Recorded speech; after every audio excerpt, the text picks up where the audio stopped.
welcome to the Courage to Listen podcast. So, welcome.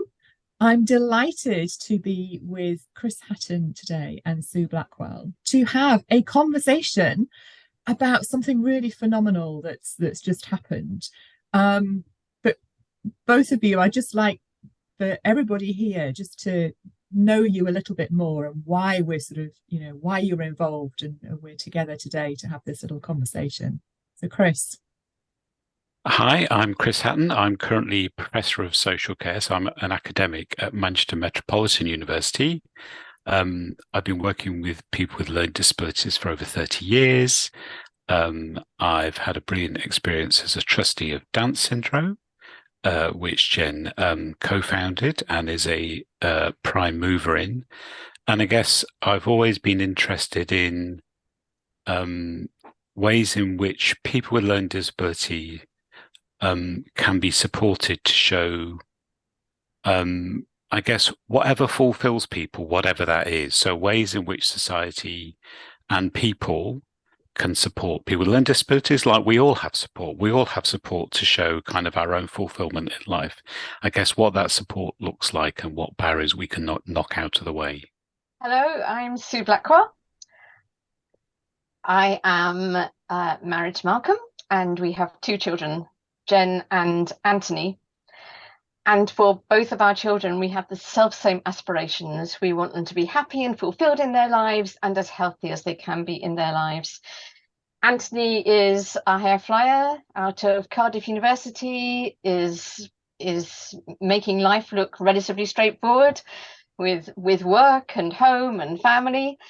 Jen has Down syndrome, and she is moderate to severely disabled, and would, under most circumstances, you would think have amounted to nothing, instead of which we have this incredible honour which has just landed on our laps, which follows on after many, many other awards, none of which we could have foreseen as parents when Jen was born 41 years ago. It has been the most incredible journey.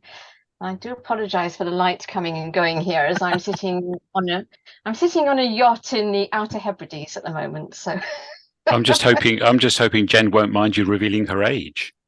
Oh no, she's always up for that. So the honour that you've just mentioned, Sue, is Jen has been awarded the British Empire Medal in the King's Birthday Honours List on the 17th of June 2023. So, which is a huge honour to be recognised in this way for services to people with disabilities. That's what she's been awarded the honour for.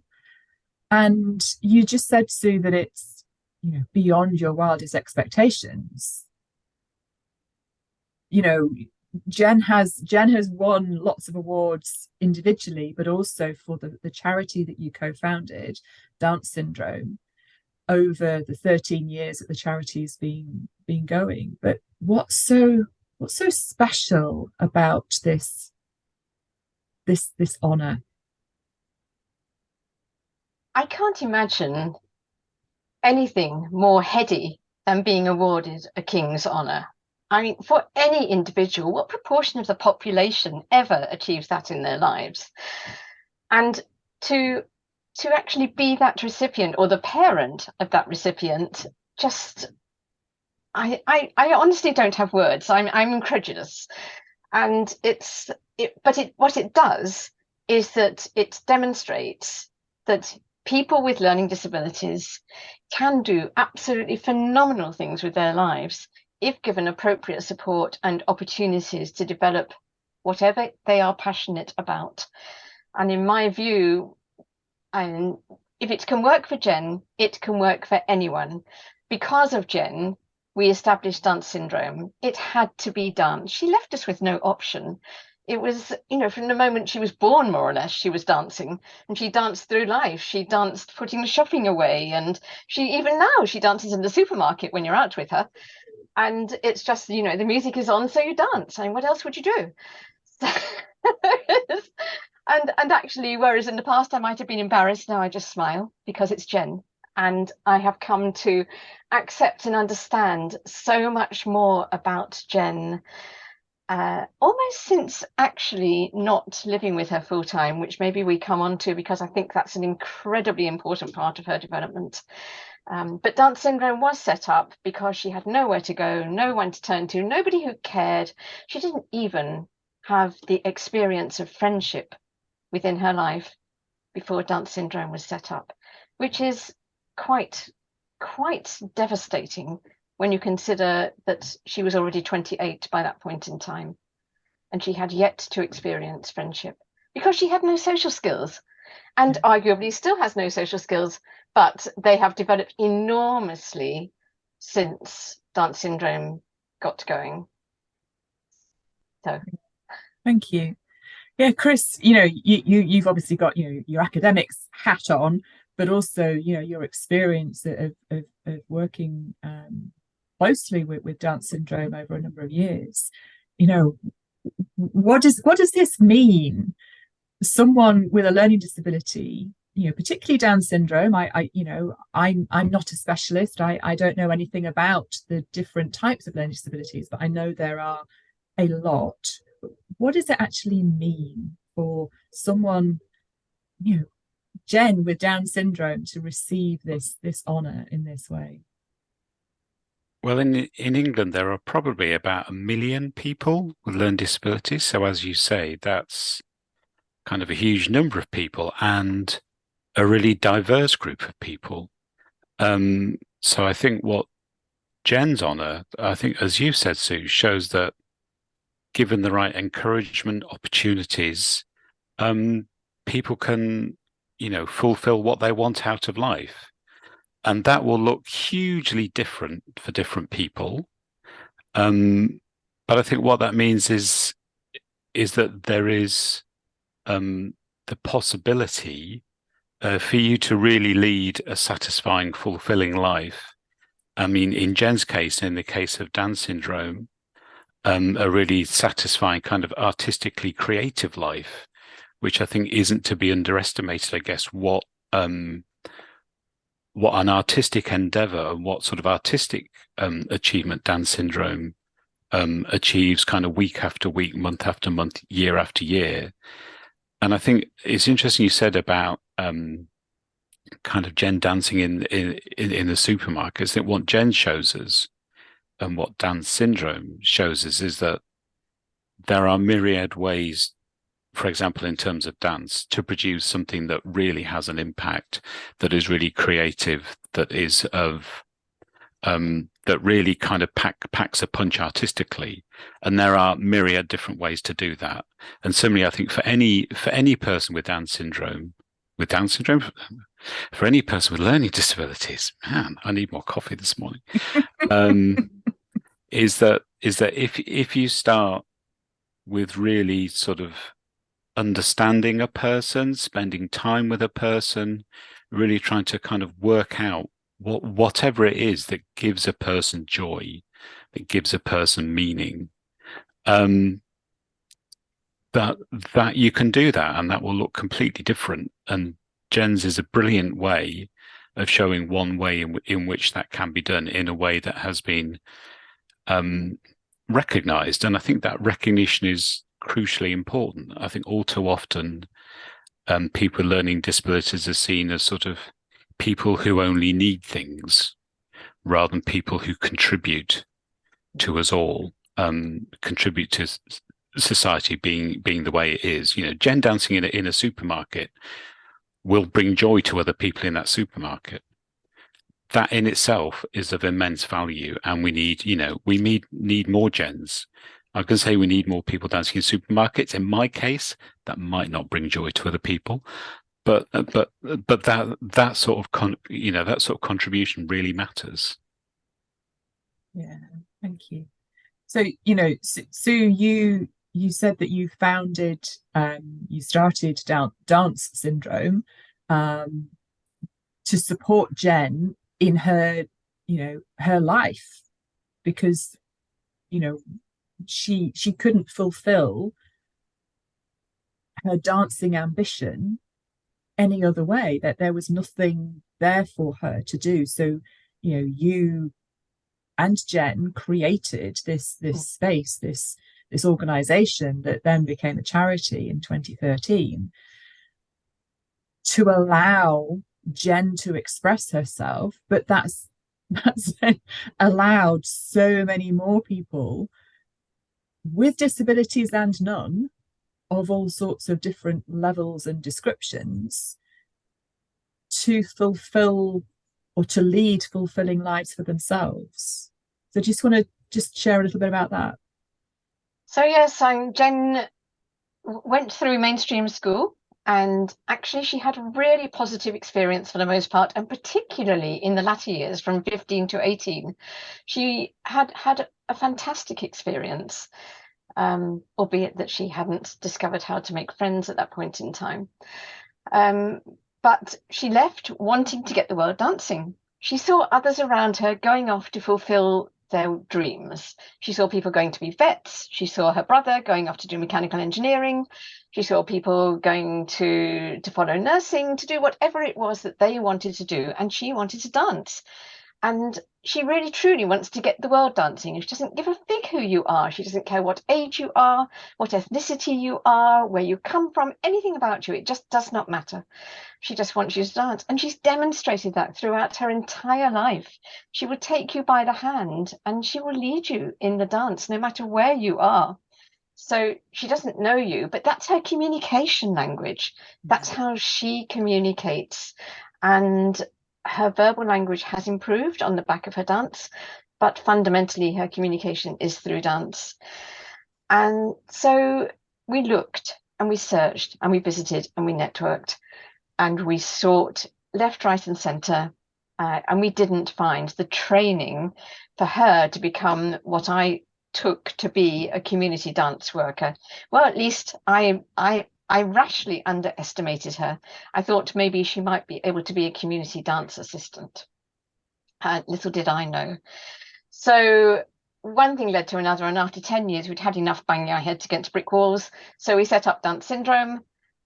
We began in Jen's bedroom. I wasn't actually involved, I have to say, as another wonderful, wonderful person in her life was instrumental in facilitating that and making it happen.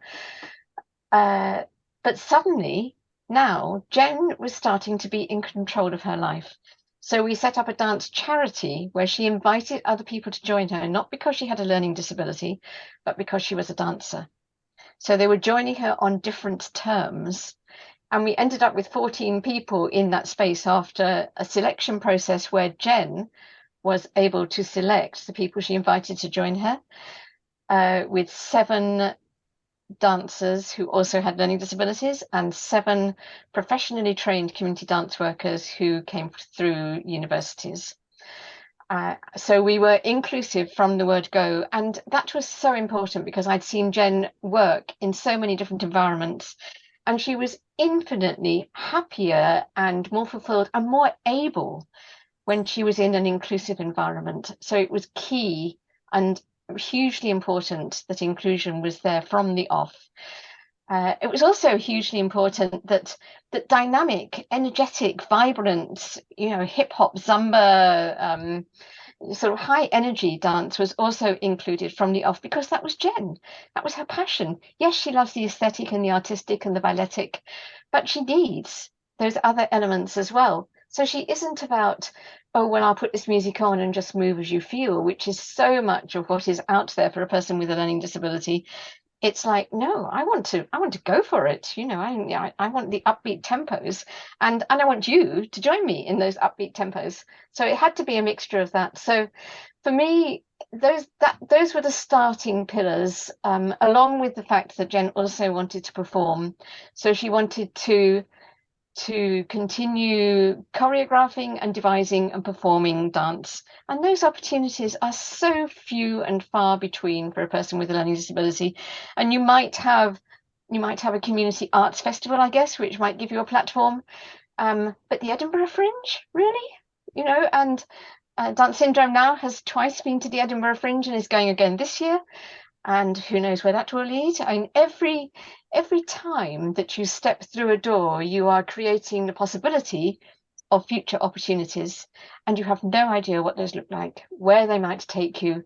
So people ask me what the goals are for Dance Syndrome, and I say I have absolutely no idea, because if I had a goalpost and you score a goal, then what? Where do you go from there? You know, mission accomplished. Instead of which I say, well, I have no goals. You know, we're on an extraordinary journey, and it's taking us to extraordinary places. And we are basically running behind and you know, trying to pick up the pieces and understand, oh dear, understand how best to respond to the opportunities that present. But this is a phenomenal journey, and what is just absolutely thrilling to Malcolm and me is that this is not a journey for Jen. This is a journey for society. This is a journey which meets the needs of so many people in society and informs the rest of society that actually extraordinary things can happen if you can find the methods to support it. I'm sure you've got lots you want to say about that, Chris. Absolutely. I mean, I think one thing I think it's really important to pick up on from what Sue said is the issue of health and the issue of social connection. That I think Dance Syndrome as an organization is fantastic at forging social connections in ways that are really mutually supportive and sustaining for people. I think the inclusiveness is really important. I think there shouldn't be any sort of hierarchy of friendships, that some friends are worth more or less than others. So I think inclusion is absolutely vital. And we know, I mean, I've spent a lot of years working on the health inequalities that people with learning disabilities as a population experience. And a lot of that is no opportunities to move, to do physical exercise, to do physical activity, and particularly to do physical activity that's fun. So I think Dance Syndrome is really important. And just to say, Dance Syndrome came and did a teaching workshop for our apprentice social workers at Manchester Metropolitan University. And a brilliant part of that was a dance workshop that really put us all through our paces. And one of the things I loved about that, it got very hot in the room, a bit smelly. But one of the things I loved about that is, you know, people with learning disabilities were leading that as the experts. And I think the apprentice social workers having an experience of that really matters. And I think that's kind of what Jen and Dance Syndrome as a whole are doing all across the piece. They're sort of resetting those relationships. You know, people come with a certain set of ideas or stereotypes maybe, and it completely blows those stereotypes out of the water. And I think Dance Syndrome does that in a way that doesn't. There's a risk with, you know, things like the Paralympics that or you know, the same thing happens with the Olympics.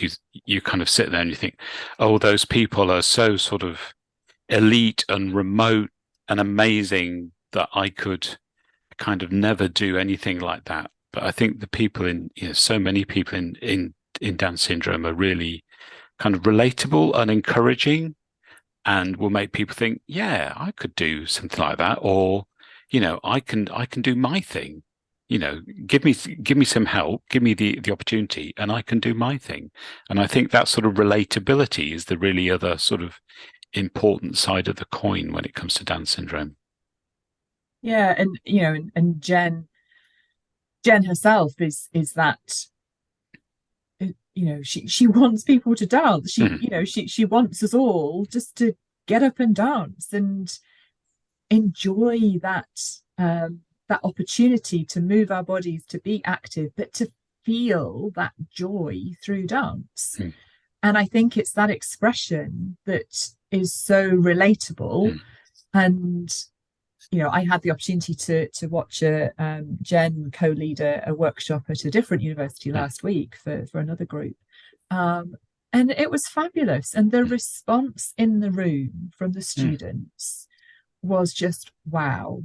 The possibility, it opens it opened their eyes to the possibility of people with learning disabilities leading others, you know, and I think that's what I personally haven't seen, apart from this expression that Dance Syndrome have given me in the Northwest the opportunity to experience.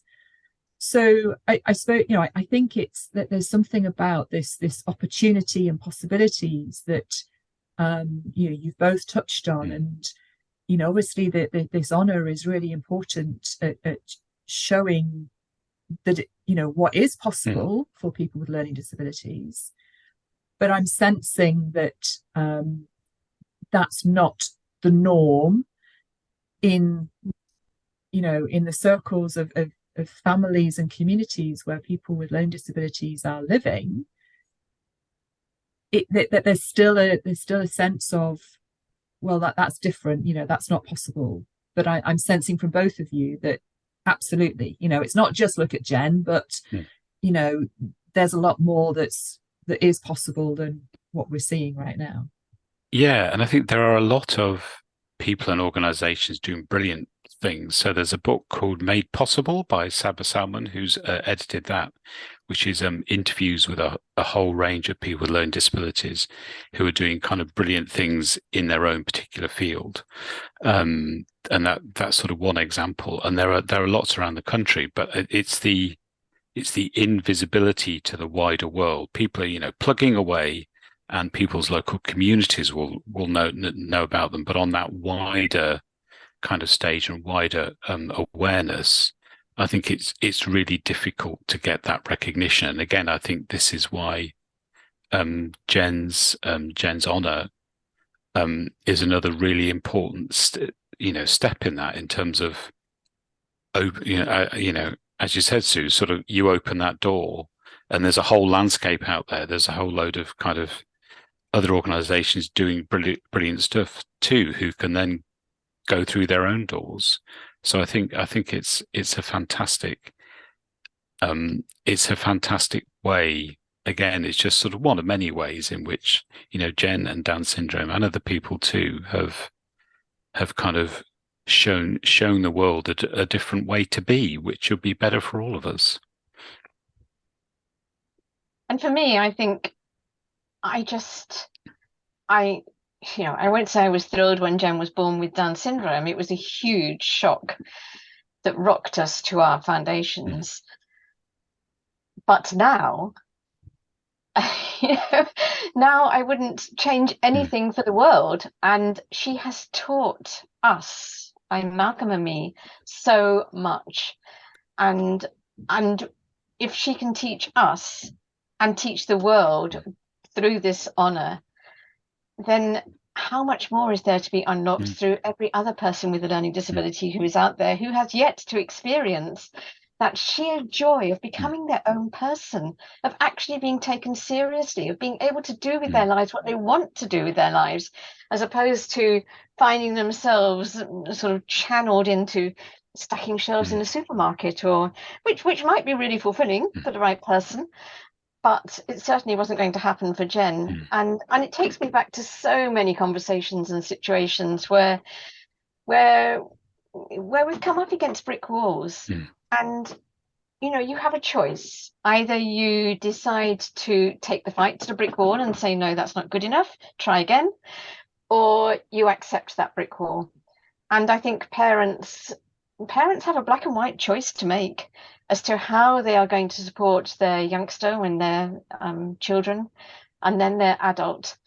But parents have got it tough. They've got it so tough. And, you know, from the words that a person is born with a learning disability, fundamentally, whilst everybody tells me it's getting better, I think still fundamentally they are written off and not anticipated to amount to much. And so many hurtful quotes I could share that people have basically said, stop wasting your time. But, you know, we love Jen, and we've always loved Jen, and we've always fought for her and rooted for her and believe that she has a right to a life of her choosing in the self-same way that anybody else does.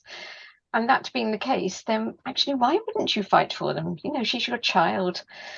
And so I just think that parents have got so much to cope with from the off. It was 5 hours old when we were told that Jen might have Down syndrome. And from that moment, you are experiencing negativity, and you have that for every year that your child lives, as far as I can see. And then we are so blessed and so fortunate that Jen hasn't had any serious health issues, apart from one horrendous year, but we'll gloss over that. But she's fundamentally been in good health, and we have many fewer challenges to cope with than many families with offspring with learning disabilities, or different challenges. Perhaps we have a lot of challenges, but different, and I absolutely accept that. But I struggle to see sometimes how society even anticipates that people might be able to keep going when the parents are absolutely done in by the expectations of society to be there, to be 24/7, to create these happy people, and with what support? With pretty much nothing. Absolutely. I mean, my colleague, Sarah Ryan, she talks about imagined futures quite a lot, in that, kind of most people, going through sort of, adolescence and adulthood, and you sort of imagine a future for yourself, and then, you may or may not reach that imagined future. Your future might change. What you imagine, what you want might change, but that kind of way of being isn't afforded to too many people with learning disabilities. That the question isn't, with Jen, I want to dance, and I want to help the world to dance. Most of the time, those kinds of imagined futures just will not be listened to. And I think your point about families, again, Sue, is really important. I think kind of in the work that I've seen with parents and with siblings and with family members, the issue is almost all the time actually the services and people that are supposed to be there to help everybody. And that is the problem. It's kind of, as you say, fighting that negativity, fighting kind of services not doing what they're legally supposed to do sometimes. And as you say, when it comes to years and years and years, that is such a battle. But again, parents always say, the joy is my family member, whether it's a kind of brother, sister, son, daughter. That's where the joy is, and the challenges are actually often about helping people get the support that they need, and trying to help people to live that kind of fulfilling life, which they might want to do, which might change over time, helping people in that sort of life journey, when, as you say, there's a lot of kind of brick walls with spiky nails in them hitting you on the head all the time. I think the reality is that there are a lot of things on offer for people under 18. There are fewer things on offer for them up until 25, and then nothing. So it's about fathoming a route through all of that. And it's not simple. It's not straightforward. And so much of what a person wants, they cannot verbalize. They don't have the language to verbalize. And so often in her life, you would ask Jen a question, and I knew it was happening, but I didn't know how to adjust my connection with her to actually take consideration of it. But you would ask a question and you would get the answer that Jen thought that you wanted to have. And that just went on time and time and time again. And countless numbers of times, Jen has pulled the wool over my eyes. And I've believed her, because she's so incredibly persuasive and apparently genuine in what Wonder where she gets that from. I couldn't possibly say. But to the extent extent that she probably actually believes that is the answer that she wants to give, because she's now so confused that she doesn't know what the answer is that she does want to give.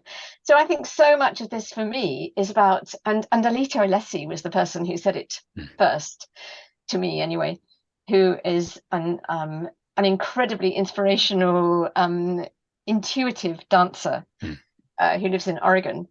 And I was speaking to him about Jen potentially attending a course of his. Unfortunately, she didn't have the right support around her own age-old problem to actually be able to access it at that time. But his terminology was that if Jen wants to do this course, then the problem is not hers as to how to access. The problem is mine as to how to be able to present it in a way that she can benefit from it and has got the takeaway knowledge and can then use that takeaway knowledge. So he totally understood the enormity of the challenge. And the challenge is actually not the person with a learning disability. The challenge is the rest of us being astute enough and creative enough and resourceful enough and innovative enough to actually be able to understand what the person with a learning disability is trying to tell you. You just have to have the eyes to be able to find them and to reach them and to connect with them, and not to take anything as a throwaway remark, because if it presents as a throwaway remark, it's actually trying to tell you something. It's just that you don't understand it. And as you said, I think a lot of that is not about language. So, you know, for all of us, but for all sorts of people with learning disabilities too, you know, there's a spending time with people, hanging out, really noticing, really sort of, you know, spending time. And that's when you begin to notice kind of where the joy might be, what people really enjoy in their lives. And it's also about, you know, sampling different stuff, isn't it? And not assuming, I guess, that the things that might be, you know, so somebody might enjoy going to the cinema, say, one Friday. Well, then you don't assume that they will always want to go to the cinema at the same time every Friday forever. So there's that really is, you know, it's hanging out, isn't it? There's really not enough hanging out. I'm a big fan of hanging out. And I think it's also really important to be opportunistic. You know, when opportunities come along or people come along, and you can see that rapport, that empathy, that ability to relate to each other. And does it matter that that person doesn't live on your doorstep? You know, they're not local to you. No, it doesn't matter two hoots. You find a way to travel. If you drive, you drive. If you need to hop on a train, you hop on a train. You find out what that person is doing. You make the effort to make the connection. And one such person in Jen's life was Louise Catarega, who is she's with People Dancing now, and she's somewhere up there in the managerial roles. Sorry, Louise, that's not very official.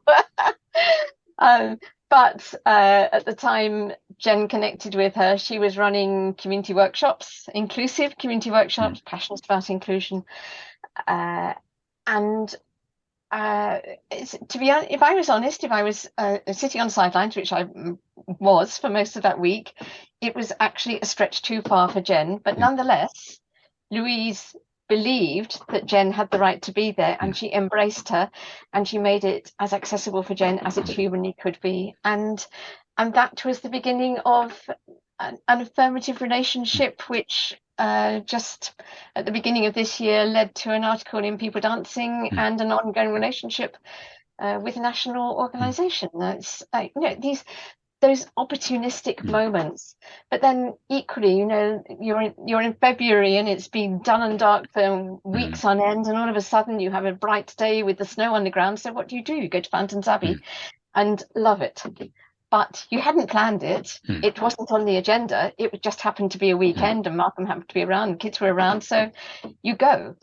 And that, I think, being opportunistic in life is so incredibly important. And if you try and work your life on a schedule and dictated by when support agencies can give you people, and then you have handover times when that person goes off duty and another person comes on, and then you know you have to do X by the time that next person leaves. It's just that regimentation, which is the norm for a person with a learning disability, actually kills an awful lot of potential opportunities.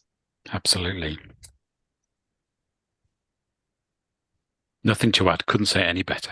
Okay, that's fine. It sounded like there might be some more to come, Chris. So we're probably getting to the end of our time together, and I'm sure, I've learned an awful lot.